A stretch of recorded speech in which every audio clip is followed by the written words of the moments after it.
In today's video, I'm going to teach you how to delete extensions on Safari. Safari extensions can be helpful, but if your browser feels cluttered, slow, or you simply don't use an add-on anymore, it's a good idea to turn it off or remove it. The process is straightforward, and it happens in different places depending on whether you're on an iPhone or iPad or on a Mac.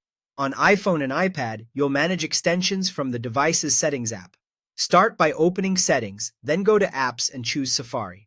From there, tap Extensions. You'll see a list of the extensions currently available to Safari on your device. Select the one you want to change and turn off Allow Extension. This switch immediately disables the extension, but it doesn't uninstall the app that provided it. That means you can easily turn it back on later if you change your mind. This is the best option if you're troubleshooting, testing performance, or just want a cleaner browsing experience without permanently removing anything. If you don't see an extension you expect, make sure it's installed and compatible with your version of iOS or iPadOS, since only supported extensions appear here. Apple manages Safari extensions from Safari's own settings on the Mac, and that's where you go if you want to completely remove one.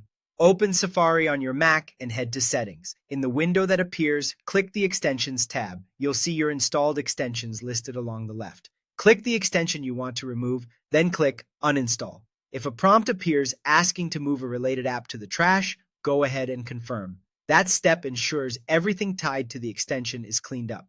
Uninstalling here removes the extension from Safari entirely, rather than just turning it off, so this is the right choice if you're certain you no longer need it. A quick note on what to expect after these changes. When you disable an extension on iPhone or iPad, the feature it adds will stop appearing in Safari right away. When you uninstall on Mac, the extension disappears from the toolbar and from the extensions list once the removal is complete.